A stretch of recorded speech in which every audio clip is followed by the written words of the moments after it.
सर्वांना नम्र विनंती आहे की व्हिडिओ पूर्ण पाहावा. माझी बायको रोज पहाटे उठून माझ्या अगोदर बाथरूममध्ये जायची आणि 2 तास तिथंच बसून राहायची. मला तिच्या बॅगमध्ये पुरुष असल्याचा काही वस्तू आढळून आल्या होत्या. मग मला तिचा राग आला आणि मी तिला 5 दिवस एका रूममध्ये बंद केलं. 5 दिवसानंतर मी जेव्हा माझ्या बायकोला बघायला गेलो तेव्हा समोरचं दृश्य पाहून माझ्या पायाखालची जमीनच सरकली. कारण ती माझी बायको नसून दुसरीच. माझं नाव महेश आहे. माझ्या घरात मी, माझी बायको आणि माझी 3 मुले राहत होतो. माझ्या बायकोचं नाव सुलोचना होतं. माझी बायको एक विचित्र प्रकारची बाई होती. तिचं वागणं वेगळ्याच प्रकारचं होतं. सुलोचनाला रात्री कितीही झोपायला उशीर होऊ दे, ती सकाळी आमच्या अगोदर 2 तास उठायची आणि बाथरूममध्ये निघून जायची आणि 2 तास बाथरूममध्येच राहत होती. आणि हेच तिचं रुटीन गेल्या 5 वर्षापासून चालत आलं होतं. माझ्या बायकोला नटण्याचा खूप छंद होता. त्यामुळे ती नेहमीच महागडी प्रॉडक्ट ऑनलाईन ऑर्डर करायची. त्यामुळे आमचा घरखर्च खूपच होत होता. ती कधीकधी खूप महागडी मेकअप सामान देखील ऑर्डर करायची. एक दिवस मी तिला म्हणालो, तुला मेकअप इतका करण्याची काहीच गरज नाही, तू अशीच छान दिसतेस. त्यावर ती म्हणाली, ठीक आहे, आजपासून मी मेकअप करणार नाही. आणि तिने मेकअपचे सामान विकत घेण्याचे बंद केले. परंतु तरी देखील घरखर्चात काहीच फरक पडला नव्हता. माझे देखील हे खास रुटीन होतं आणि मी ते गेले 4 वर्षापासून फॉलो करत होतो. मी रोज संध्याकाळी वेळेवर झोपायचो आणि एकाच टायमिंगला उठायचो. परंतु अचानक माझ्या शिफ्टमध्ये बदल झाला. मी जेव्हा हॉस्पिटलमध्ये काम करत होतो तिथे माझे नाईट ड्युटी लावण्यात आली. आता मला रात्री कामाला जावं लागत असे आणि मी सकाळी 6 वाजता घरी यायचो. परंतु अचानक माझ्या लक्षात आलं की घरात काही विचित्र गोष्टी घडू लागल्या आहेत. कदाचित हे सर्व पहिल्यापासूनच आमच्या घरात होत होते. तोपर्यंत मला त्या गोष्टी माहीत नव्हत्या. मी कामावरून घरी यायचो तेव्हा माझी बायको अगोदरच उठलेली असायची. मी तिला म्हणालो की तुला एवढ्या सकाळी उठण्याची काय गरज आहे, तू जरा आराम करत जा.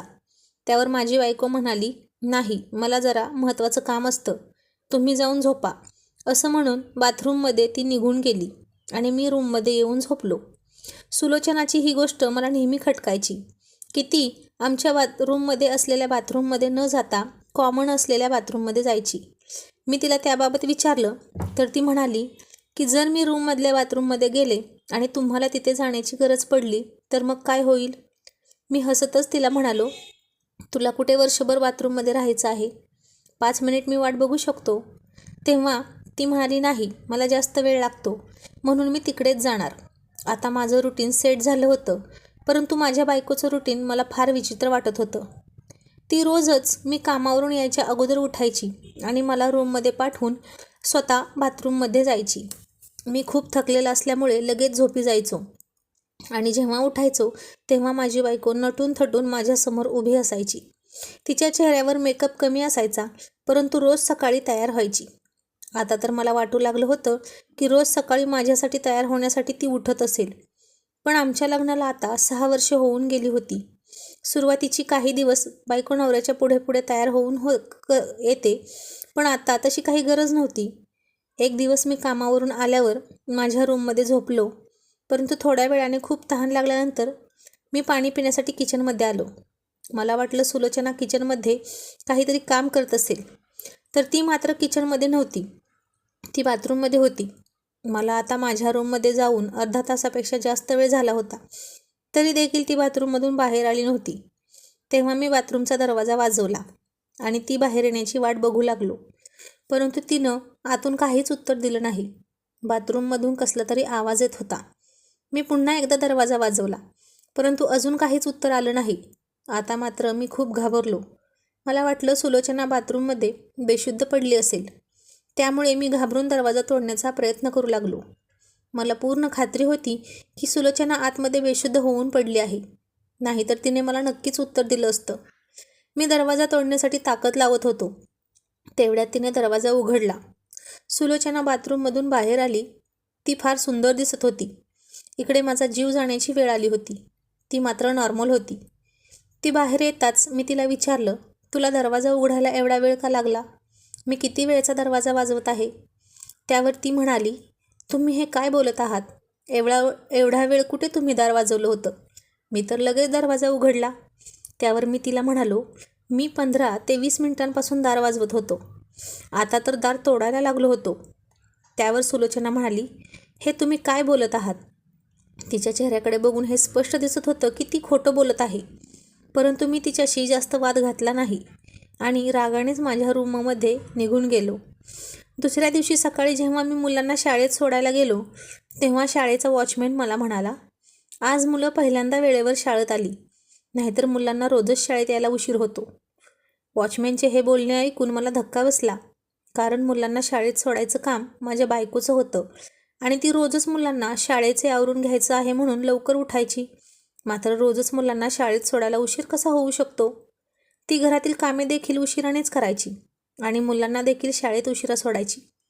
मी तिला याबाबतीत कधी काहीच विचारलं नाही, कारण ती नेहमीच माझ्याशी खोटं बोलत होती. पण आता मी माझ्या बायकोच्या वागण्यावर लक्ष ठेवू लागलो होतो आणि ही गोष्ट माझ्या लक्षात आली होती की रोज सकाळी माझी बायको बाथरूममध्ये 2 तास बंद असायची आणि ती मात्र तयार होऊन बाहेर पडायची. त्या बाथरूमला एक दरवाजा होता आणि तो मागच्या गल्लीत निघत होता. परंतु या दरवाजाचा कधीच कोणी वापर करत नव्हतं, म्हणून मी तिथे दरवाजा बंद केला होता. परंतु मी एक दिवस बघितले की तो दरवाजा एका बाजूने तुटलेला आहे. तो असा तुटलेला होता की तिथून एक माणूस सहज आतबाहेर जाऊ शकतो. माझी बायको सकाळी तिथून बाहेर पडून 2 तासाने परत येत होती. ती माझ्याबरोबर कुठल्या प्रकारचा खेळ खेळत होती का? परंतु ती एवढ्या सकाळी कुठे जात होती? मी बघितलं की माझी बायको बाथरूममध्ये जाण्यापूर्वी एक छोटीशी बॅग घेऊन जात होती. ही बॅग एखाद्या छोट्या मेकअप बॉक्ससारखी होती. परंतु तिला एवढ्या सकाळी मेकअप करण्याची काय गरज होती? एक दिवस मी चोरूनच तिची बॅग उघडून बघितली, तर समोरचं दृश्य पाहून मला आश्चर्याचा धक्का बसला. या छोट्याशा बॅगमध्ये अशा काही वस्तू होत्या, याचा माझ्या बायकोशी काहीच संबंध नव्हता. त्यात पुरुषांनी वापराच्या काही वस्तू होत्या. माझी बायको पुरुषांच्या या वस्तू घेऊन काय करत होती? या वस्तू तर माझ्या देखील नव्हत्या. मग नेमक्या होत्या कोणाच्या? या गोष्टीला मी मात्र खूप वैतागलो होतो. माझी अशी नोकरी होती की मला रात्र जागावं लागत होतं आणि दुसरीकडे लग्नाच्या 6 वर्षानंतर माझ्या बायकोचं असं सत्य माझ्या पुढे आलं होतं. ज्या गोष्टीपासून मी आजपर्यंत अपरिचित होतो, आता मी ठरवलं होतं या गोष्टीबाबत मी माझ्या बायकोला जाब विचारणार. तिला माझ्यापासून या सर्व गोष्टी लपवून ठेवण्याची काय गरज पडली होती? एक दिवस सकाळीच मी तिला माझ्यापाशी बसवलं. ही तिची रोज बाथरूममध्ये जाण्याची वेळ होती. ती खूप अस्वस्थ दिसत होती. तिला आता बाथरूममध्ये जायचं होतं. ती तिचा चेहरा माझ्यापासून लपवत होती. मी तिला मोठ्या आवाजातच म्हणालो, मला तुझ्या बाबतीत सर्व काही माहीत झालं आहे. तू रोज सकाळी 2 तास बाथरूममध्ये स्वतःला का बंद करून घेतेस? या बाथरूमचा एक दरवाजा मागच्या गल्लीत देखील उघडतो. तो दरवाजा मी बऱ्याच वर्षापासून बंद केला होता, परंतु त्या दरवाजाची एक फळी बाजूला केलेली आहे. मी हे समजू का की तू मागच्या दरवाजाने कुठेतरी निघून जातेस, कोणाला तरी भेटायला? माझं ते बोलणं ऐकून सुलोचना माझ्याकडे बघू लागली आणि म्हणाली, म्हणजे तुम्हाला काय म्हणायचं आहे? मी बाथरूममध्ये तयार होऊन बाहेर कुठेतरी जाते, म्हणजे तुमचे मत आहे की माझं बाहेर कोणासोबत तरी अफेअर आहे आणि मी त्याच्या जवळच जाते? मला तुमच्याकडून अशी बोलण्याची अपेक्षा नव्हती. तिला माझ्या बोलण्याचं फार वाईट वाटलं, कारण आजपर्यंत मी कधीच तिच्यावर संशय घेतला नव्हता. त्यावर मी तिला म्हणालो, तुला जर माझ्या एवढ्याशा गोष्टीचा एवढा राग आला असेल तर विचार कर मला काय वाटत असेल. प्रत्येक पुरुषाला वाटतं की आपल्या बायकोने त्याच्यापासून कुठलीही गोष्ट लपवू नये. आजपासून तू कधीही सकाळी लवकर उठून बाथरूममध्ये जायचं नाहीस. तू बेडरूममध्ये आराम करायचास. मी तुला माफ केलं आहे, परंतु ही गोष्ट पुन्हा होता कामा नये. त्यावरती रागानेच म्हणाली, मी काहीही गुन्हा केलेला नाही. तुम्ही मला बाथरूममध्ये जाण्यापासून थांबवू शकत नाही. तुम्हाला काय करायचं आहे ते करा. आज पहिल्यांदा माझी बायको मला उलट बोलली होती. दुसऱ्या दिवशी सकाळीच मी रागाने बाथरूमच्या मागच्या बाजूला असलेल्या दरवाजाला बाहेरून कुलूप लावलं, परंतु या गोष्टीचा तिला काहीच फरक पडला नाही. याचा अर्थ ती बाथरूमच्या बाहेर जात नव्हती. बाथरूममध्येच आपले 2 तास घालवत होती. नंतर मी विचार केला की ती कोणाशी तरी फोनवर बोलत असावी, म्हणून मी तिचा फोन देखील घेतला. परंतु या गोष्टीचा देखील तिला काही फरक पडला नाही. तसाही ती आपला फोन बाथरूममध्ये कधीच घेऊन जात नव्हती. फक्त जाताना मेकअपची छोटीशी बॅग घेऊन जायची, ज्यात पुरुष वापरत असलेल्या वस्तू असायच्या. आता याच गोष्टीवरून आमची रोज भांडणं होऊ लागली होती. मी ती बॅग घेतली की ती मोठ्याने रडू लागायची आणि कशीही करून ती बॅग मिळवायची आणि पुन्हा बाथरूममध्ये जायची. एक दिवस मी माझ्या बायकोला एका रूममध्ये बंद केलं आणि तिच्याकडून ती बॅग हिसकावून घेतली आणि तिला मी तिथेच जेवण देत होतो. अशा प्रकारे मी 5 दिवस माझ्या बायकोला एका रूममध्ये बंद करून ठेवलं. ती रोज रात्री मला मोठ्याने ओरडायची की तुम्ही जर मला या रूममधून बाहेर नाही काढलं तर मी तुम्हाला घटस्फोट देईन. तिचं ते बोलणं ऐकून मला मात्र आश्चर्याचा धक्का बसला. 4-5 दिवसांनंतर मी त्या रूमचा दरवाजा उघडला आणि एक नजर माझ्या बायकोवर टाकली तर समोरचं चित्र पाहून माझ्या पायाखालची जमीनच सरकली. माझे हातपाय थरथर कापू लागले होते. मला माझ्या डोळ्यांवर विश्वासच बसत नव्हता. मी तर माझ्या बायकोला आतमध्ये बंद करून गेलो होतो, परंतु माझ्यासमोर ही उभा होती ती माझी बायको नव्हती. कारण या महिलांमध्ये काहीतरी गडबड होती. तिच्या सर्व चेहऱ्यावर तसेच दाढी होती. तशी दाढी पुरुषांच्या तोंडावर असते. तिने एका कोपऱ्यात जाऊन आपला चेहरा लपवला आणि ते मोठ्याने रडू लागली. तेव्हा माझ्या लक्षात आले की ही माझीच बायको आहे, परंतु तिच्या चेहऱ्यावर अशी दाढी कशी काय उगवली होती. मी तिच्याजवळ जाण्याचा प्रयत्न करू लागलो तर ती माझ्यापासून दूर पळत होती. मी माझा हात तिला पुढे दिला. ती माझा हात झटकत होती. आता तर तुम्ही माझा खरा चेहरा पाहिला आहे. कोणी पण अशा कुरूप बायकोसोबत नाही राहू शकत, असं ती आपला चेहरा लपवत रडत होती आणि मला म्हणत होती. तिला खूप मुश्किलीने तिथून उठवलं आणि बाहेरच्या रूममध्ये घेऊन आलो. ती मला म्हणाली की तुम्ही फक्त माझी बॅग मला द्या आणि मला बाथरूममध्ये जाऊ द्या. मी तिला तिची बॅग परत दिल्याने ती बाथरूममध्ये निघून गेली. 15 मिनिटांनंतर जेव्हा ती बाहेर आली तेव्हा तिच्या चेहऱ्यावर कुठलेच केस नव्हते, परंतु हे स्पष्टपणे दिसत होतं की तिने त्या केसांचा शेविंग केला आहे आणि त्या बॅगमध्ये शेविंग करण्याच्या वस्तू होत्या, ज्या वस्तू पुरुषच वापरतात. मी तिला म्हणालो, हे सर्व काय आहे?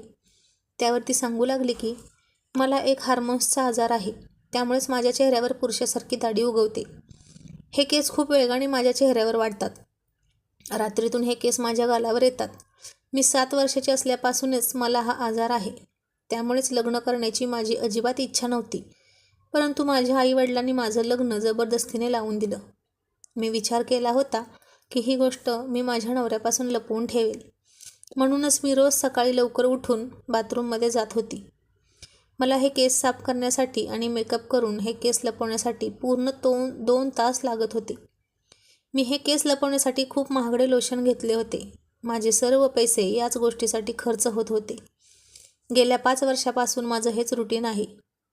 मी एक स्त्री आहे, परंतु माझ्यात एकच प्रॉब्लेम होता की माझ्या चेहऱ्यावर पुरुषासारखी दाढी येत होती आणि ती मला भीती वाटत होती की ही गोष्ट तुम्हाला माहीत झाली तर तुम्ही मला सोडून द्याल. म्हणूनच मी हे सर्व गुपचूप करत होते. असं म्हणून ती मोठ्या मोठ्याने रडू लागली. मी मात्र तिच्याकडेच पाहत उभा राहिलो. 5 वर्षात मला एकदा देखील संशय नाही आला की माझ्या बायकोमध्ये असा काहीतरी प्रॉब्लेम असेल. मग मी माझ्या बायकोला शांत बसवत तिला धीर दिला, परंतु ती खूप रडत होती. 5 वर्षापासून तिने ही गोष्ट माझ्यापासून लपवून ठेवली होती आणि तिचं हे रहस्य आता मला समजलं होतं. पण यामागचा तिचा हेतू वाईट नव्हता. सुलोचना म्हणाली, तुम्ही माझ्यावर संशय घेतला, या गोष्टीचं मला फार वाईट वाटलं. मी तिची माफी मागितल्याने म्हणालो, या गोष्टीवर काहीच उपचार नाही का? त्यावर ती म्हणाली, डॉक्टरांकडे या गोष्टीवर काहीच उपचार नाही. हे केस कधीच मुळासकट निघू शकत नाहीत. यावर जर उपचार करायला गेला तर माझी त्वचा देखील खराब होऊ शकते. डॉक्टर म्हणाले की तुम्ही जर लेजर ट्रीटमेंट घेतली तर यामुळे तुमची स्किन खराब होईल आणि तुझे केस जे आहेत ते आणखी जास्त दिसू लागतील. म्हणून त्या गोष्टीसाठी मी कधीच कुठला उपचार घेतला नाही. हे केस काढून आपल्या चेहऱ्यावर मेकअप करत होते आणि याच कामासाठी मला 2 तास लागत होते. या गोष्टीचा मला देखील खूप त्रास होत होता. त्यामुळे बऱ्याचशा वेळा मुलांना देखील शाळेत नेऊन घालण्यासाठी मला उशीर व्हायचा. मी तिचा हात हातात घेतला आणि म्हणालो, मला या सर्व गोष्टीचा काही फरक पडत नाही. समाजातील लोकांना या गोष्टीचा फरक पडत असेल आणि ही गोष्ट जर लोकांना माहीत झाली तर ते तुझी खिल्ली उडवतील, तुला टोमणे मारतील. तू आजपर्यंत जे करत आली आहेस तेच कर, पण या गोष्टीला एवढं मनावर घेऊ नकोस. माझ्यापासून ही गोष्ट लपवून ठेवण्याची तुला काहीच गरज नाही. तू माझी बायको आहेस. मी तुझ्यावर प्रेम करतो आणि या गोष्टीबद्दल तू स्वतःला कमी समजू नकोस. उद्या जरी ही गोष्ट कोणाला माहीत झाली तर मी त्यांना उत्तर देईन आणि म्हणेन की ही माझी बायको आहे आणि मला तिच्यावर गर्व आहे. तुम्हाला या गोष्टीचा काही त्रास आहे का?" असे माझे बोलणं ऐकून ती माझ्या गळ्यात पडून रडू लागली. मी तिला म्हणालो, "यापुढे तुझ्या डोळ्यात मला कधीच अश्रू दिसता कामा नयेत. आपण या गोष्टीवर नक्कीच काहीतरी उपचार घेऊया आणि मी या गोष्टीत तुला मदत करेल. तू फक्त एकच चूक केली. ही गोष्ट आजपर्यंत एकटी सहन करत आली. मी माझ्या बायकोला हिंमत देऊन तिला प्रोत्साहन देत होतो." तर मित्रांनो, तुम्हाला ही कथा कशी आवडली? कथा आवडली असेल तर व्हिडिओला लाईक करा आणि आपल्या चॅनलला आत्ताच सबस्क्राईब करा. धन्यवाद.